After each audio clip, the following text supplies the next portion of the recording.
Good morning, ladies and gentlemen, and welcome to the 19th Nani Palkhivala Memorial Lecture. I'm sure you will join me in welcoming Dr. Jaishankar, who has so kindly agreed to deliver the lecture.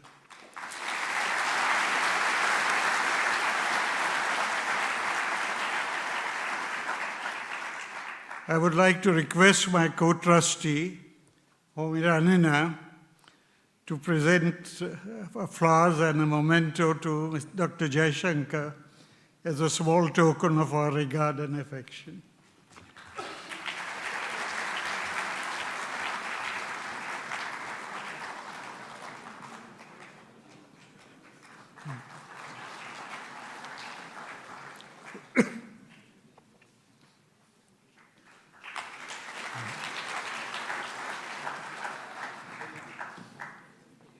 This lecture is being organized in association with the Forum of Free Enterprise, and I would like to extend a warm welcome to its members, and particularly to its president and my co-trustee, Mr. Nani. I would also like to record our gratitude to the NCPA and Mr. Khushru Santok, who unfortunately is not present here today due to a prior commitment, and to Tata Sons for their continued support and encouragement in our lectures. Nani Palkhivala passed away on 11th December 2002, and some of us, his friends and admirers, formed in 2004 the Nani Palkhivala Memorial Trust to perpetuate his memory and carry forward the causes to which he devoted his life.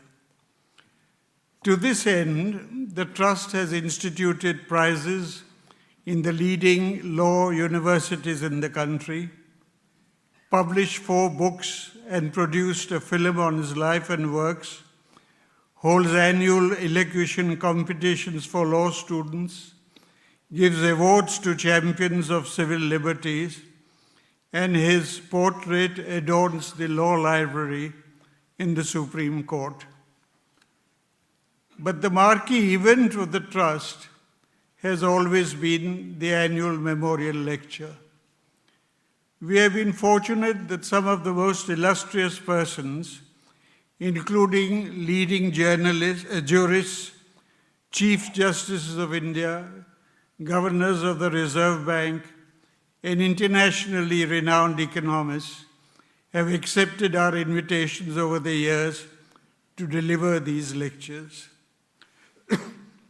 Nani was in many ways a Renaissance person, erudite scholar, outstanding jurist, staunch defender of the Constitution, a student of economics and various other religions, and a lover of art, literature, and music. But above all, he was a social reformer who, through his speeches and writings, educated a whole generation on the issues which vitally affected their interests. The profundity of his thoughts and the felicity of his language were equally matched, and he spoke and wrote not merely in India, but also abroad. During his 20 months tenure as India's ambassador in the United States, he spoke to the media on as many as 80 occasions, and he gave 170 lectures at an astonishing rate of 2 lectures per week. In these memorial lectures, we have tried to cover most of the subjects on which Nani wrote and spoke: law, human rights, finance, economic development, education, etc. However, what was lacking was the one subject which provides the glue for these apparently disparate subjects, and which is an essential ingredient for the economic and social development of a country, namely stable external relations. We are filling this gap today, and we are very grateful and deeply honored and privileged that an equally illustrious person in Dr. S. Jaishankar has accepted our invitation to speak to us on this subject.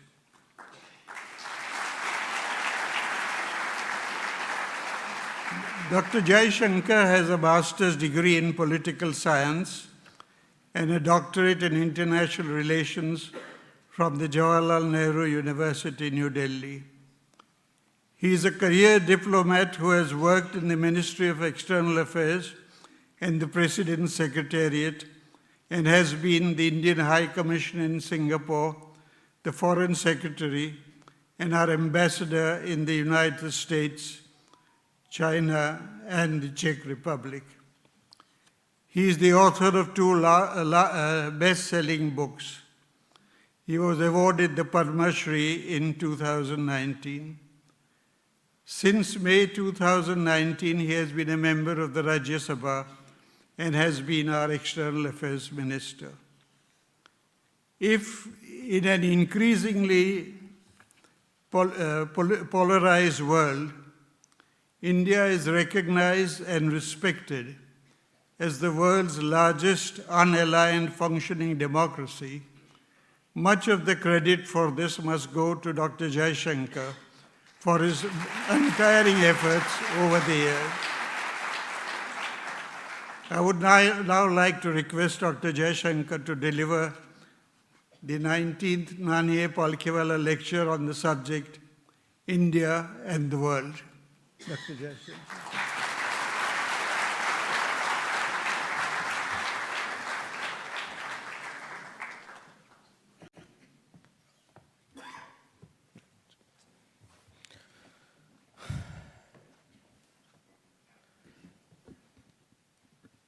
Mr. Malegam, fellow trustees,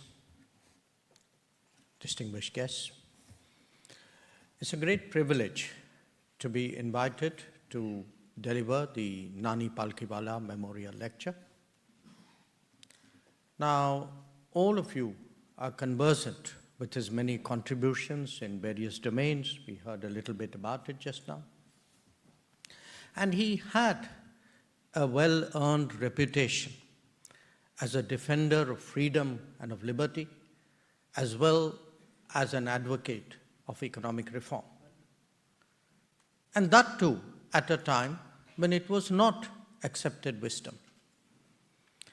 His two particular incarnations with which I personally connect are the associations with the Tatas and his ambassadorship to the United States.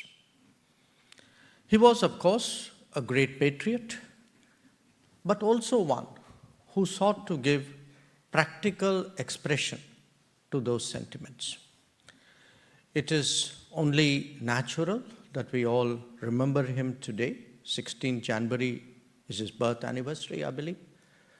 And our thoughts turn to the prospects of the nation that he served so devotedly.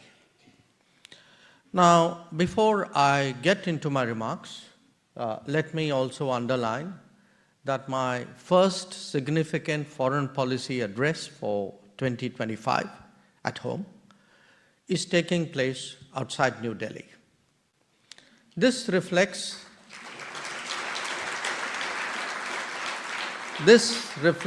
our recognition that the stakeholders now extend well beyond the capital and its officialdom. And in fact, messaging from Mumbai serves to emphasize the economic dimensions of our diplomacy. I'm sure that Nani Palkhivala would appreciate these shifts in our thinking over the last decade. Perhaps a few moments on the state of the world now is also warranted to give a context to India's relationship with it. We are 2 days away from a presidential inauguration in the very country where Ambassador Palkhivala served. It is an event that is expected to have profound consequences for the global order, rather than perceive it as a cause in itself, we should perhaps analyze it as a symptom of a churning that has now reached a critical point.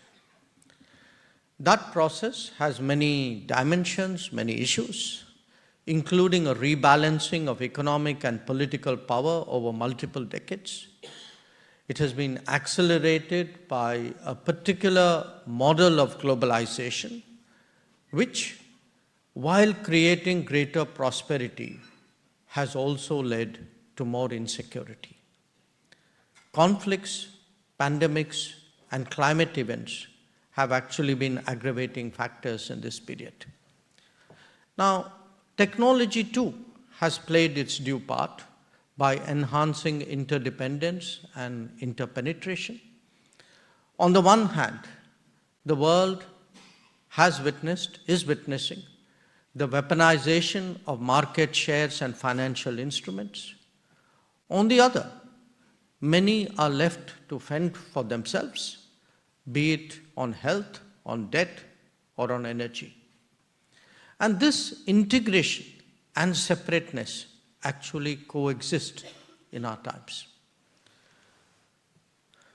Today, we may well be on the cusp of a new era, one where the United States departs from an established tradition of foreign policy and focuses on its own interests rather than in shaping the world itself, where the focus is more on the compulsions of competition rather than on the observance of regimes. Those most anxious right now are the nations and organizations who are deeply invested in the current order. For them, any significant departure raises risks and questions a long-standing model. For the countries who are less invested, it could very well be a time of opportunity. New openings and novel practices could create space that did not exist earlier. India falls in the latter category. Therefore, the relevance of India to global outcomes will be a subject of ever-increasing interest. A year ago, I wrote a book on why we matter to the world. Now, as global volatility rises, I believe that we do so even more. If the world is to assess us, perhaps politics may be a good place to begin. A successful election in the world's largest democracy, one that provided a renewed mandate, clearly merits global attention. When a government in a democracy gets 3 consecutive terms in this era, it must have done many things right. Continued political stability is enormously helpful to advancing sweeping reforms and ambitious development. For the world, it is also an important factor of comfort. We are already the 5th largest economy, likely to be the 3rd very soon. This is further enhanced by the scale of our talent and the difference it can make to creating trusted supply chains. Simply put, a world in transition has a greater need for what India has to offer. So how does India itself perceive the world? Overall, we have a positive and optimistic view that recognizes opportunities while being cognizant of the risks. This itself sets us apart from many others who are less sanguine about their prospects. There's no question that India has reaped significant gains from a globalized era. Much of that tends to be defined economically, but there are strong political and I would say even cultural facets to it. By any metric, India has visibly risen in the global pecking order, with the likelihood, as I said, of advancing even more. Its increasing activities are visible, but they should not mask the challenges we face. Like the rest of the world, India too has to address the over-concentration in certain geographies of manufacturing and technology. In fact, this task is central to the comprehensive national power that we must continue to build. Let us return to the context once again.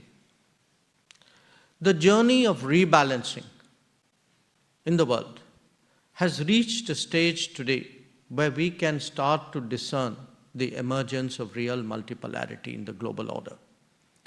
It represents a move away, not just from the domination of the West, but from the current structure of world affairs. Technology, as I said, is becoming a greater game changer, impacting balances of power as much as they do the daily routine of our lives. It accelerates the growing tendency to leverage a broad range of activities. The era of chips and AI, electric mobility, green and clean tech, as well as drones and space, all hold transformational possibilities. But the perennial games that nations play still continue unabated. In fact, perhaps they have become even more intense. Sharpening great power competition has given it an added edge, making it now a structural feature of contemporary times. Some of what awaits us is already visible on the horizon. All of this points to a volatile, uncertain, and even turbulent world in the years ahead. Now, the challenge for India is to undertake its rise in such unpredictable circumstances. To do that, it has to accelerate both its internal growth and modernization, as well as de-risk its external exposure. At home, that is best done through political stability, broad-based and inclusive growth, and continuing reforms. It means more focus on manufacturing, as well as food and health security, while building the deep strengths that would make us competitive. Strategic autonomy, after all, is acquiring greater economic connotations. It is also vital that India not be left behind in the development of critical and emerging technologies. That means carefully analyzing and prioritizing partners. Obviously, those who share traits of pluralism, democracy, market economy, and rule of law have a natural convergence with us. At the same time, geopolitical factors combined with historical experience will also be part of our calculus. While expanding our options enhances strategic space, this has to be an exercise in realism, not merely one of rhetoric. India may be non-West, but its strategic interests ensure that it is not anti-West. Drawing on a tradition of openness, we also see our global positioning as that of Vishwabandhu, a reliable partner and a dependable friend. Our endeavor is to maximize friendships and minimize problems, but this is undertaken with a clear sense of bottom lines and much clarity about our interests. The last decade has demonstrated how to progress on multiple fronts, advancing diverse relationships without making anyone an exclusive one. Polarized situations have also brought out our ability to bridge divides. Building on convergences has been a common feature of India's diplomacy. In a world that is less forthcoming on commitments, India also recognizes the role of middle powers. They are frequently in the lead on their own local, regional issues. And in fact, this could be by themselves or in regional groupings. And consequently, a conscious effort is underway to bond with such nations, while of course engaging them more in regional formats. So a mix of all these inclinations today has led to an expanding Indian diplomatic profile with a much wider array of relationships and commitments. And you can see that. It is visible from the Gulf and Africa to Latin America, Caribbean, I would say even the Pacific Islands. Though committed to multilateralism, India also has to deal with the reality of greater competition and a deeper gridlock in that world. This encourages engagement through issue-based agendas and partnerships. The Quad, the BRICS, and IMEC are notable examples.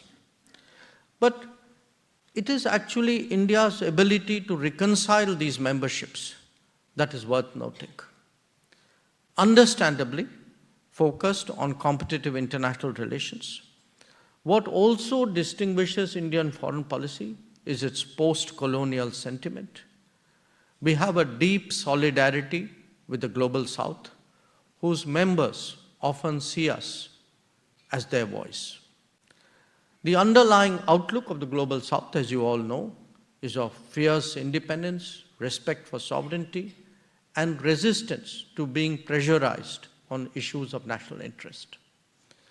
It explains its inclination to enhance relationship without diluting its freedom of choice.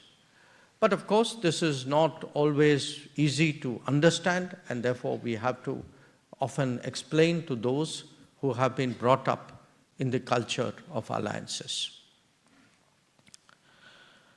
So the interactive dynamic between India's domestic outlook and its foreign policy, this must also be grasped if we are to appreciate recent changes. Some key relationships, such as with the United States, China, Pakistan, or Israel, have actually been approached with far greater realism. This is a result of shifts in our country, in our society, in its politics, in its economics, I would say even in our security thinking. Particularly with respect to the United States, India has been able to overcome what Prime Minister Modi has described as the hesitations of history. This phrase actually captures an era where Indian policymakers were instinctively suspicious of the United States and consciously limited the extent of cooperation. By doing so, they not only constrained our own options, but actually created assumptions in this regard among competitors. The debates about the Quad are instructive in this regard. Now, once India abandoned this earlier mindset, the benefits of deeper cooperation have become apparent. They are there for all of you to see. It's unfolding in domains like security, cyber, space, in emerging technologies, to digital, science, education, trade, business. And it has actually encouraged us to work closely on regional, global, and multilateral issues. The key to continuing progress is to expand convergence rather than aim for congruence. Subjecting each other to loyalty tests or nursing unrealistic expectations are obviously not helpful. In fact, I would argue that the intersection of interest today with the United States is already substantial enough for it to serve as a foundation for a high-quality strategic partnership. This is, of course, buttressed by the Indian diaspora as a living bridge. I will say something about that later. And obviously, changes in American policy and posture will have implications for India. But precisely because the complementarity is already strong and is so visible, indicators do point to a robust growth in our cooperation in the days ahead. At a time when most of its relationships are moving forward, India confronts a particular challenge in establishing an equilibrium with China. Much of that arises from the fact that both nations are on the rise as immediate neighbors and the only two societies with over 1 billion people. Their dynamic could have never been easy. But it has been further sharpened by a boundary dispute, by some baggage of history, and by differing socio-political systems. Misreadings by past policymakers, whether they were driven by idealism or by the absence of realpolitik, has actually helped neither cooperation nor competition with China. This has clearly changed in the last decade. Right now, the relationship is trying to disentangle itself from the complications arising from the post-2020 border situation. Even as that is being addressed, more thought needs to be given to the long-term evolution of our ties. Clearly, India has to prepare for expressions of China's growing capabilities, particularly those that impinge directly on our interests. To hold up its own end, a more rapid development of India's comprehensive national power is necessary. This is not just about correcting the earlier neglect of the border infrastructure and the oceanic periphery, but also in mitigating dependence in sensitive domains. There could naturally be practical cooperation undertaken with due diligence. All in all, India's approach can be summed up in terms of what we call the three mutuals: mutual respect, mutual sensitivity, and mutual interests. Bilateral ties can also benefit from a greater realization that what is at stake is actually the larger prospect of both nations, and in fact, without exaggeration, I would say even of the global order. It needs an acceptance that the emergence of a multipolar Asia is an essential prerequisite for a multipolar world. Now, changes in the weight and the stance of the United States and China are among the key factors contributing to the emergence of the Indo-Pacific as a theater. For India, this engagement is a logical extrapolation of its Act East policy that initially focused on the ASEAN. It also reflects a deeper engagement with Japan and with Australia, two fellow members of the Quad mechanism, as also with South Korea. In many ways, the Quad is a grouping foretold by India's vastly improved relationship with its individual constituents.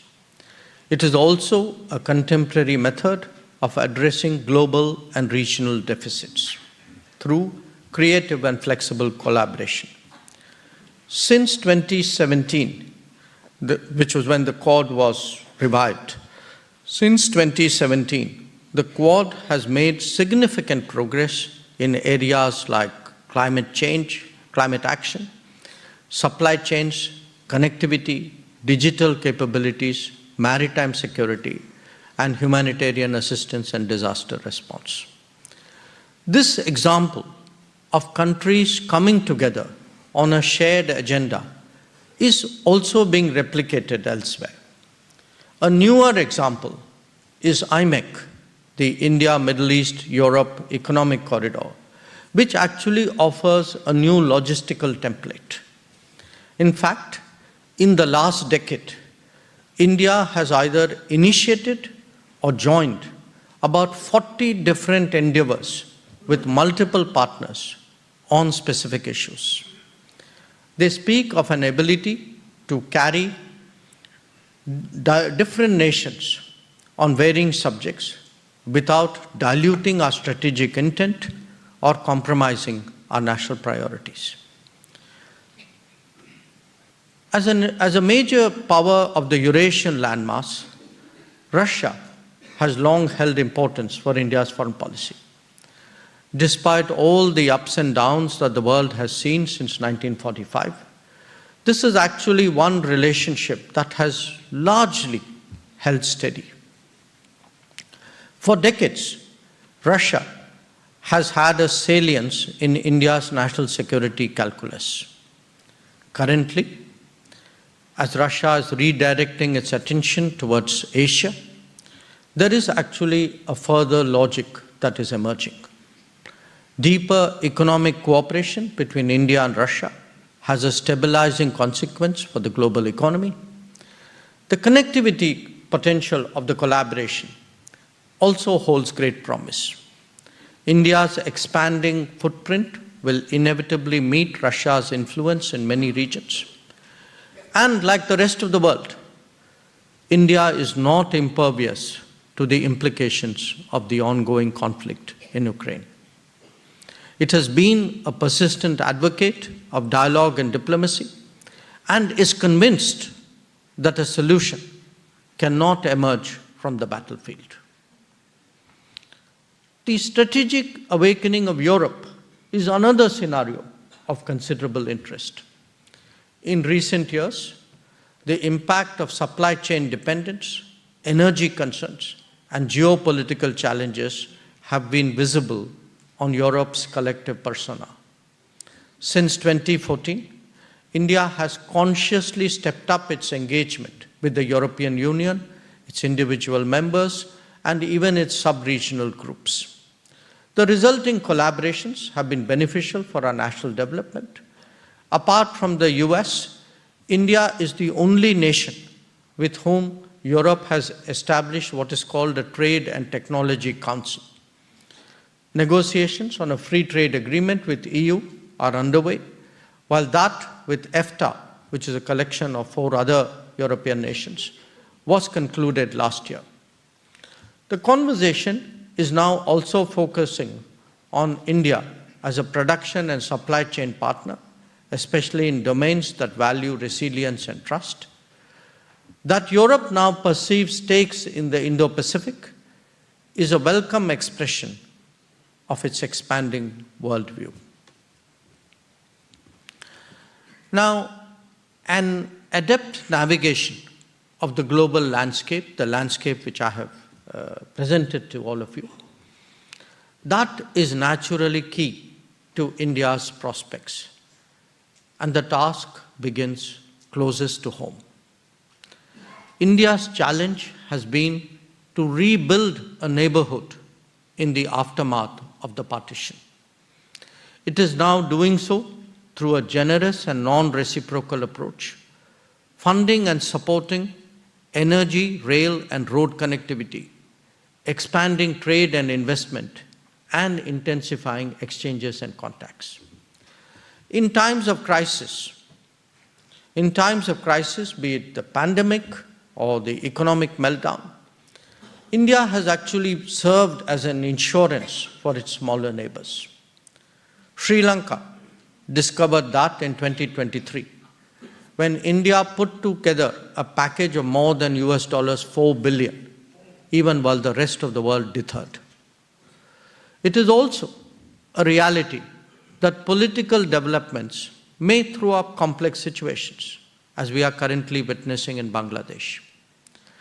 The very purpose of closer cooperation and contacts is actually to address such contingencies. At the end of the day, it is the mutuality of interests that should be counted upon to prevail. Pakistan remains the exception in our neighborhood in view of its support for cross-border terrorism. And that cancer is now consuming its own body politic. Obviously, the entire subcontinent has a shared interest in Pakistan abjuring that approach. There are also issues in respect of two other neighbors, Myanmar and Afghanistan. We in India have long-standing people-to-people ties with both societies. And we must be mindful that those more proximate have stakes which are quite different from others far away. Even as India's growth serves as a lifting tide beyond its borders, the extended neighborhood too is keen to revive its historical connections. 3 decades ago, Southeast Asia, led by Singapore, displayed that interest, laying the foundation of what then came to be known as the Act East policy. In the last decade, the United Arab Emirates has spearheaded an even deeper effort on the part of the Gulf kingdoms. This region houses India's largest diaspora, is among its key trade partners, as well as a dominant source of its energy needs. It is now increasingly investing in India's growth and partnering it in collaborative ventures. The current conflict in the Middle East is therefore as much a cause of anxiety to India as it is to others. Getting the balance right between countering terrorism, minimizing civilian casualties, providing humanitarian support, and promoting a two-state solution sums up our approach. To the south, Prime Minister Modi in 2015 laid out a strategic maritime outlook, which we call Sagar, that provides for forging much closer ties with other island nations of the Indian Ocean. And towards the north, the initiation of a structured engagement with the Central Asia Five marks the next stage of our partnership.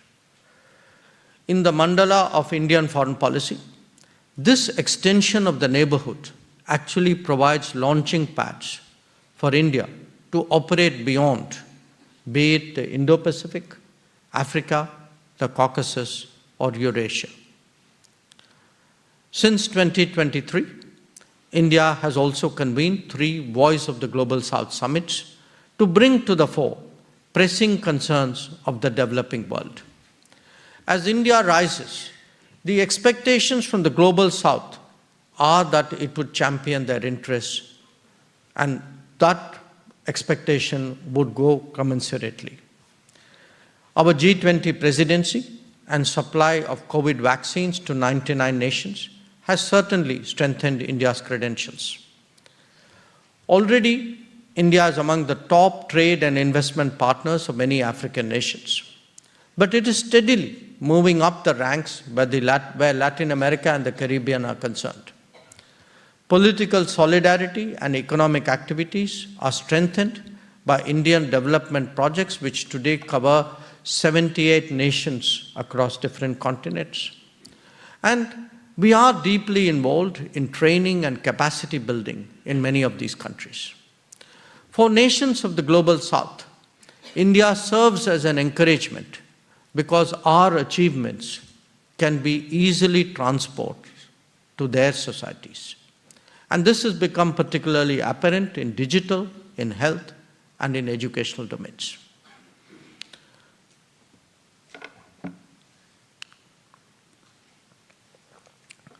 Among the challenges that India confronts, because that too is a subject we need to look at, among the challenges that we confront is the architecture, actually, of the current global order. And this is an architecture that was devised 8 decades ago. Since then, the membership of the United Nations has actually quadrupled. And the post-colonial world has staged an economic and political recovery, which is, of course, still underway. And these constitute very powerful arguments for change. However, the United Nations remains obstinately stuck in the past, mainly due to the vested interests of a few. By resisting the reform of multilateralism, these nations do it no favor. On the contrary, countries are compelled to search for solutions beyond the orthodox constructs. Where India is concerned, we seek to harness a growing body of world opinion that would like to see India permanently in the Security Council, even while we are active in the interim. Now, while the United Nations may be a focal point of this debate, forces of change are also creating new institutions and new groupings. These are being assessed and in many cases even being initiated by India in a utilitarian manner. Apart from institutions, there will be the inevitable tussle regarding agenda setting. India has already been active with regard to counter-terrorism and maritime security. These were two issues which we took up very strongly when we were last in the Security Council. But there are entrenched issues like trade, development, and climate action, as well as emerging issues like AI, cyber, and space. One aspect of the transition India is undergoing is our keenness today in contributing more to the setting of rules and standards. Of late, India has also been a source of ideas and initiatives for global good, such as the International Solar Alliance and the Coalition for Disaster-Resilient Infrastructure. We have been a vigorous advocate of food security, of climate-friendly lifestyles and wellness practices, and all of you know about the International Day of Yoga. Progress in India will be a crucial aspect of achieving global SDG targets by 2030. That the country is striving hard in this regard must be appreciated, as indeed our influence on others who are similarly engaged. Another dimension of India undertaking growing responsibilities is our role today as a first responder when it comes to natural calamities and other situations. And we have seen that from earthquakes in Turkey and Nepal to cyclones and mudslides across the Indian Ocean. We have provided both vaccines, medicines, medical personnel to other nations during the COVID pandemic. And this approach, this thinking, is equally visible as we deploy multiple naval ships to counter drone attacks and piracy in the northern Arabian Sea and the Gulf of Aden. In fact, contrary to the trend that is today prevailing in the world, India is actually stepping forward to undertake more global obligations. Now, it is not just our intent, but also capabilities that have caught the world's attention. Much of what has changed, and I would urge you to reflect on that, much of what has actually changed is because 75 years of modern democracy have actually transformed our society. We are today visibly less elitist and reflect progress on a much wider landscape. Whether it is politics, business, bureaucracy, or sports, exemplars are more grounded and more homegrown. They use a different vocabulary, they propagate their particular concepts, and they voice their own ambitions. Much of their thinking is rooted in our culture and our heritage. And at the same time, there is a deep passion to forge ahead in the quest of modernity. Prime Minister Modi is himself both an example and a spokesperson of this phenomenon. His advocacy of respecting tradition while advancing technology resonates widely in the country, I would argue even beyond. This has even ignited a debate about the self-description of the nation. Through the greater usage of the historical name Bharat, we signal a civilizational state regaining its place in the Comity of Nations. The narrative of India as a democracy that delivers is also gaining traction. A return to high growth after the COVID is a testimony to the responsible manner in which the pandemic was handled, as well as of the reforms that were undertaken in this period. By making it easier to do business, ensuring ease of living by debureaucratizing, building a modern infrastructure, prioritizing the manufacturing sector, and ensuring greener growth, the nation today is on course to realize its potential. An enthusiastic embrace of the digital technology world has also vastly improved governance, enabling welfare benefits to be distributed with increasing efficiency and scale. At the same time, educational reforms and promotion of innovation has helped create the world's third biggest startup ecosystem. Now, all of this matters because they contribute to India's overall progress, certainly, but in the eyes of the world, they overcome a past reputation as a development laggard. The enormity of the transformation that is underway is highlighted by a digital backbone, and I would like you to appreciate the consequences of this. We today provide nutritional support regularly to 815 million people in this country, or subsidized or free health access to 340 million.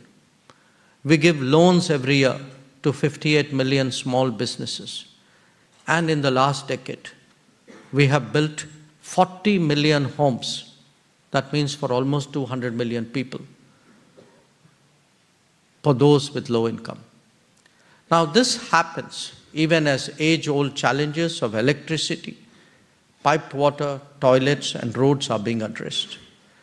In the last decade, a record number of people have come out of poverty, and the expansion of the middle class has considerable production and consumption implications. But beyond the story of economic mobility, there are milestones that indicate what the future holds. In the last decade, India has built 7 new airports annually, almost 1.5 to 2 metro systems per year, laid 28 kilometers of national highway and 12 to 14 kilometers of railway track per day. It has doubled its educational institutions in the same period. And this is now an era of moon landings and a Mars mission, of COVID vaccines and digitally tracked vaccination, of an indigenously developed 5G stack, of drones and of nano fertilizers. One where Apple has now set up a large production base in the country. Every month, 13 to 16 billion digital cashless transactions, which are multiple times the level of the United States and China put together. This is what is actually happening around us. Now, sometimes all of this is taken for granted at home. But I assure you, the world definitely sees the change, its scale, and its intensity. Now, the examples of such changes are visible in other domains as well. Colonial era penal codes have finally been replaced by those which are more appropriate to national circumstances. Education in Indian languages has found greater encouragement. Appreciation for local products is gaining ground. And in fact, so is the interest of one region about the culture and heritage of another. Economically, the big difference is the Make in India campaign, aimed also for making for the world. It seeks to reverse the deindustrialization of the past and even contemplates leapfrogging in different areas. Underlying it is a belief that only by reviving manufacturing can India actually generate its own technologies. But beyond its borders, efforts are also underway to restore connectivity disrupted first by colonialism and then by partition. In its immediate periphery, we see that visible in projects with virtually every neighbor. I spoke to you about that earlier. And it has been provided, and it has provided the basis for contemplating an extended neighborhood that revives relationships dormant in the recesses of history. So the relevance of this new India to global politics, this arises not just from our growing abilities, but also the circumstances of its rise. Particularly in the light of COVID experiences, there is today in the world, and this is a very broad sentiment, a much sharper awareness of the risks to the international economy of over-concentration, whether we are talking about manufacturing or of emerging technologies. And then there is the weaponization that I spoke about, weaponization of economic capabilities, including market shares, and that has become a major source of anxiety. The digital era has also brought forth its own set of challenges, focused on trust and transparency. Individuals and societies can no longer be agnostic about where their data resides and how and by whom it is harnessed. Yet, the reality of globalization cannot be denied. So we have to find solutions that are much more in the direction of de-risking rather than decoupling. In the search for collaborative answers, India certainly can make a difference. Its improving manufacturing can embed it much more deeply into contemporary supply chains. Our digital and now emerging semiconductor capabilities can make us a partner of consequence. Already there are somewhere 1,800 global capability centers operating in India, which are generating an impressive level of exports with the promise of growing steadily. These trends would be reinforced by rapid modernization and higher growth rates that we intend to achieve.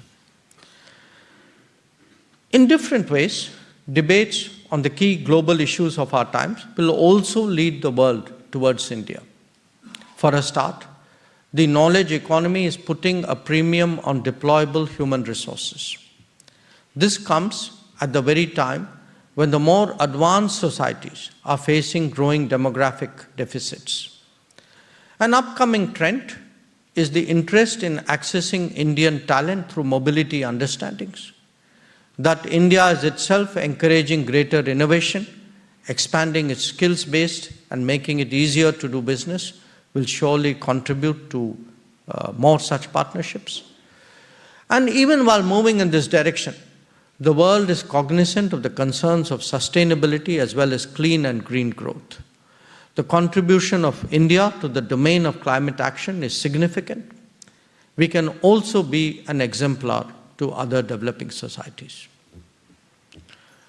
A unique element of India's engagement with the world is the role of our diaspora. Now, in that regard too, Nani Palkhivala was actually ahead of his times. Many of you would be aware that we have just concluded a Pravasi Bharatiya Divas convention in Odisha, and acronyms like NRIs, PIOs, and OCIs, which we use so prolifically today, they had not been invented during Nani Palkhivala's times.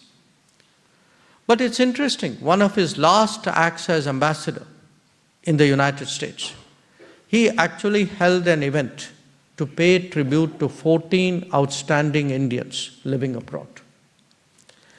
And today we honor diaspora Indians by presenting Pravasi Bharatiya Saman Awards.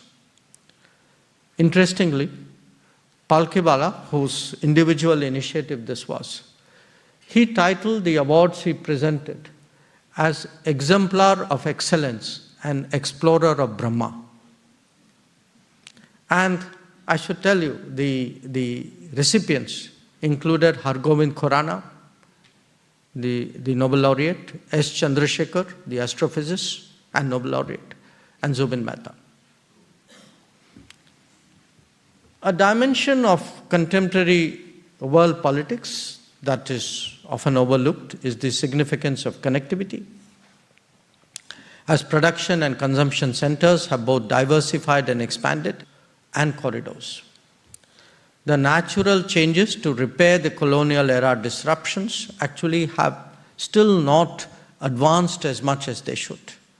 Of course, in recent times, we have seen some major initiatives, but these have been largely national and unilateral. I think most of you understand what I'm talking about. Currently, a more comprehensive and consultative set of connectivity endeavors are underway. And I would emphasize that they hold particular promise for India. Notable to our west are the IMEC corridor that I spoke about, the India, Middle East, Europe Economic Corridor, and the International North-South Transport Corridor. Now, these are two different corridors, both of which lead westwards, eventually into Europe. To the east, there is the trilateral highway, which begins from India through Myanmar all the way east on land, and the Chennai-Vladivostok corridor on sea. Now, put together, and realizing these connectivity corridors will not be easy, but we are very determined to do so. Put together, actually, they will be logistical economic game changers, because they will actually connect the Atlantic to the Pacific, mostly on land, some part of it on sea, but with India at its center. And this will happen at the very time when the Indian economy will also be shifting to a higher gear. So these were some of the aspects of how India engages the world and why we are much more relevant to it. But the net takeaway from this is really a story of greater prominence, a story of greater relevance.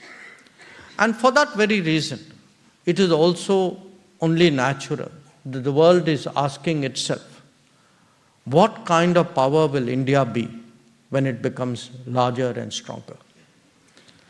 Recent experiences with others will surely encourage it, the world, to take history, culture, and politics into account. On each score, I would emphasize that there is reason to rest assured. Throughout its existence, India has been a pluralistic society open to the world. Unlike the vast majority of nations we have today in international relations, India has never espoused a single ethnicity, language, or belief system as a defining identity. On the contrary, it has a deep civilizational unity which has always allowed diversity to flourish. Today, that self-awareness of its heritage and tradition not only drives a national revival, but actually encourages engaging the world more confidently. Similarly, Indian democracy too is ingrained in a consultative culture all the way down to the grassroots.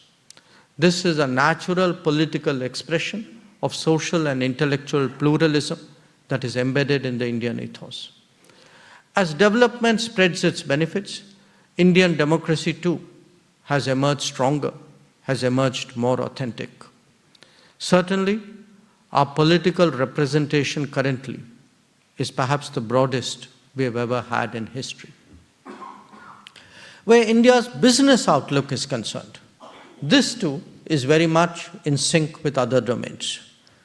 Despite decades of left-leaning ideology imposing regulations and state control, entrepreneurship and commerce were resilient enough in our country to survive.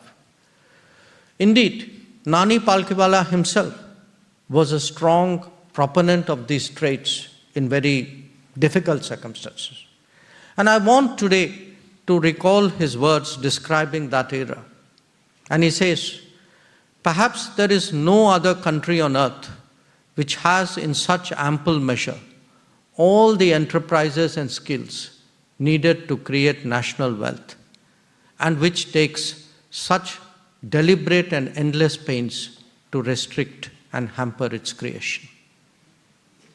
Fortunately, that era is behind us. Today,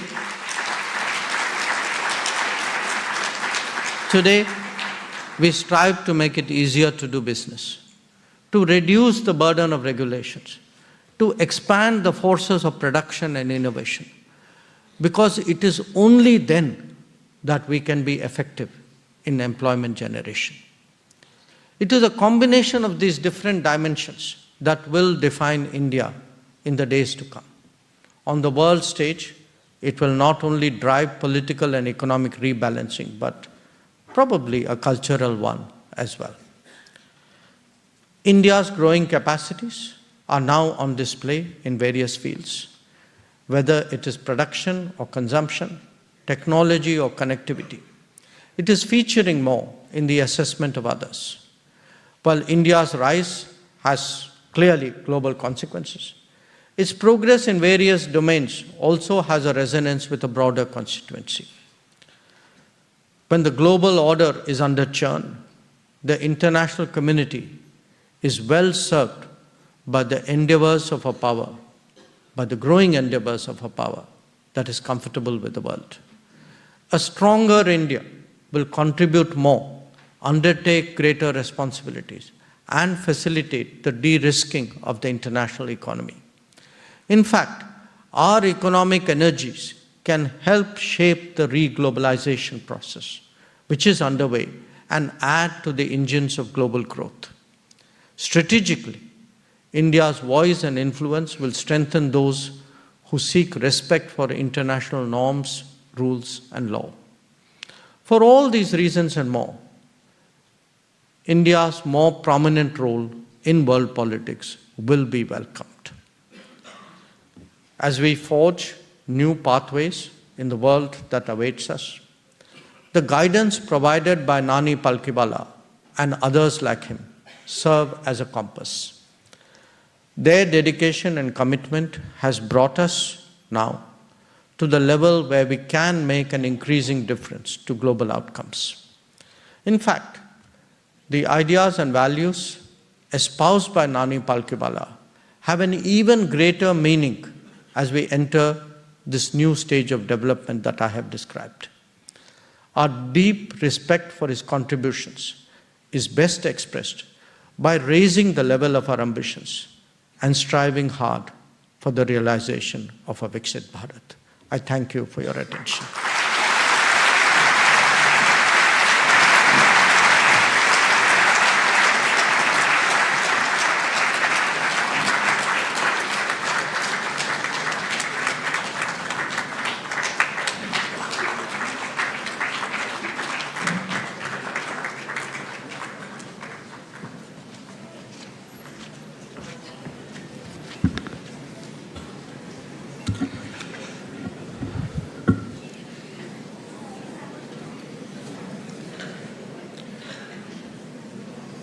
On behalf of the Nani A. Palkhivala Memorial Trust, I must first propose a vote of thanks, not only on the Trust's behalf, but on all of you, all your behalf, for a truly outstanding 19th Memorial Lecture.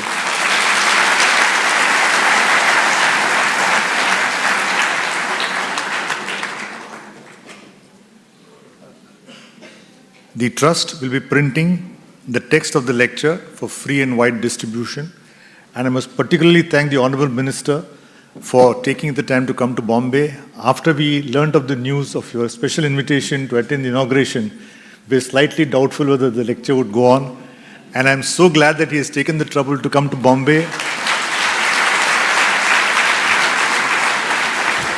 and will be going to Washington from Mumbai itself. Thank you so much, sir.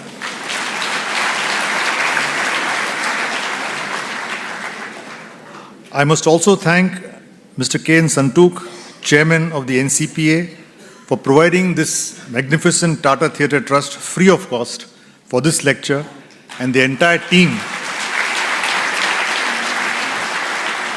of NCPA for their support.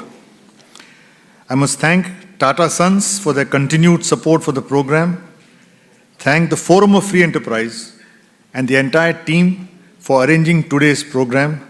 I must also thank various officials of the External Affairs Ministry for helping coordinate this entire lecture. Thanks to the press, and above all, thanks to the entire wonderful audience for taking the trouble of coming here. I would now request all of you to stand for the national anthem. Jana Gana मन अधिनायक जय हे भारत भाग्य विधाता पंजाब सिंध गुजरात मराठा द्राविड़ उत्कल बंग विंध्य हिमाचल यमुना गंगा उच्चल जलधि तव शुभ नामे जागे तव शुभ आशीष मांगे गाहे तव जय गाथा जनगण मंगल दायक जय हे भारत भाग्य विधाता जय हे जय हे जय जय जय जय जय